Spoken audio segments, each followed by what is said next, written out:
Ramir Boulder po, muling nagbabalik, ano, January 3, 2026 na po. Ang bilis po ng araw. Happy New Year po sa inyong lahat. Shout out po sa inyong lahat sa mga nanonood at sa mga nakikinig.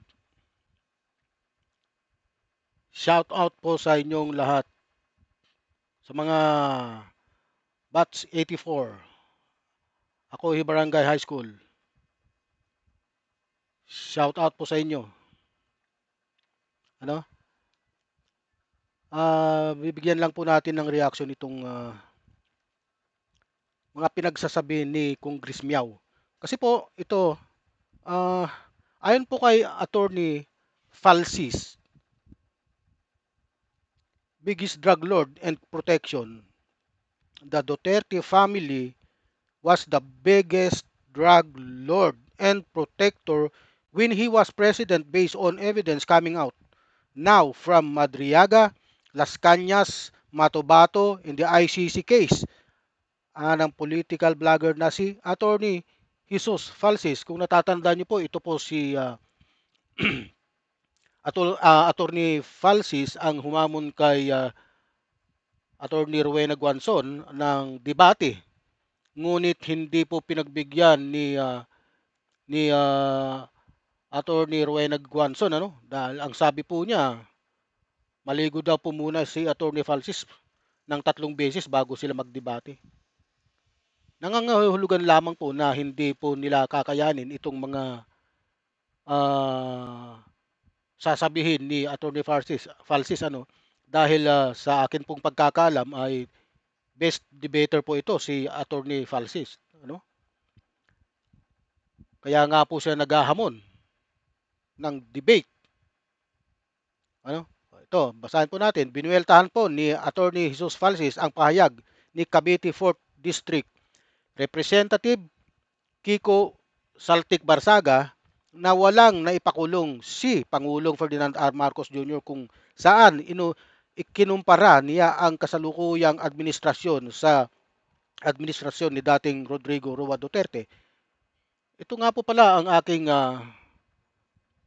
vlog na ito ay may vlog na po ako nito, kaya lang mayroon pong nag-react sa mga sinasabi ni Kiko Barsaga, congressman ng 4th District ng Cavite, At hindi rin pa ako sang-ayon sa kanyang sinabi na wala daw pong naipakulong na magnanakaw. Mayroon po. Sara Diskaya nakakulong po ngayon. Sangkot po 'yun sa pagnanakaw ng taxpayers money natin, Marami pa po yung mga taga DPWH. Hindi yata nagbabasa ito si Kiko Barsaga. Kaya ito, dinibank po siya ni Attorney Falsis. Ayon po sa kanya, wala namang napakulong na magnanakaw si Marcos. Ayon po yan kay, kay Kiko Barsaga. At least noong panahon ni Duterte, sabi niya, takot ang mga drug lord ni Barsaga. Ayon naman po kay Falsis, kasalukuyang nakakulong. Sino po? Si Digong sa International Criminal Court, sa ICC, sa The Hague Detention Facility sa The Hague, Netherlands, habang nakakulong naman sa Bureau of Jail and Management and Penology, BJMP, ang kontraktor na si Sara Diskaya dahil sa maanumalyang flood control project. Iwan ko, hindi ko rin maintindihan kung bakit hindi yata alam nitong Kiko Barsaga nakakulong ngayon si Sara Diskaya na sangkot sa flood control project anomaly. Wala daw siyang napakulong. Wala daw napakulong si Pangulong BBM. Ang natatandaan ko, wala siyang napakulong ng mga senador pa. Dahil yun ang pangako niya, may mga big fish. Pero mayroong nakulong na magnanakaw. Isa na dyan, si Sara Diskaya. At saka yung mga opisyalis, mga engineer na ng mga DPWH, Susunod na po yan, yung mga congressman at senador. Maghintay lang po kayo. Tuloy po natin. Walang napakulong na malaking drug lord si Duterte. Tama, wala. Wala akong naalala. Kasi yung mga pinangalanan noon na drug lord, na ito pinaka matinding drug lord ito, si Michael Yang, ayon po kay Trillanes, ano? At ayon po kay Kernel Asierto, doon po sa magnetic lifter na galing po ng custom, ano? Pero ang may nakulong po, pero fall guy, ano? Alam niyo na po 'yun kung sino 'yun. Pinapatay niya imbes na kasuhan at ipakulong, kaya hindi halatang abogado si Duterte. Sadya. Si Duterte, the Duterte family was the biggest drug lord protector when he was president based on evidence coming out now from Madriaga, Las Cañas, Matabato, and the ICC case of Duterte coming up with payment to police for drug war quotas and the murder of the PCSO member Wesley Barayuga, dagdag pa ni Falsis. Ano? Itong sinasabi ko. Oh, sa totoo lang, itong si Kiko Barsaga, hindi niyo alam kung anong klaseng congressman ito.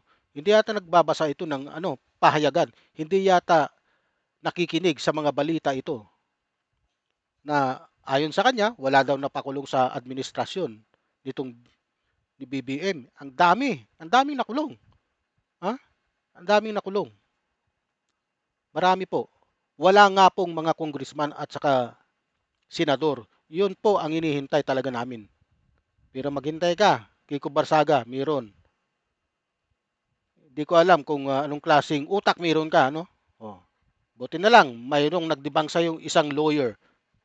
Ang pahayag ni Attorney Falsis ay nakaugat sa batayang prinsipyo ng batas, walang pagkakulong, walang hatol, walang kasalanan. Sa gitna ng matinding ingay ng politika, malinaw niyang inilahad ang malaking kaibahan ng akusasyon at napatunayang krimen.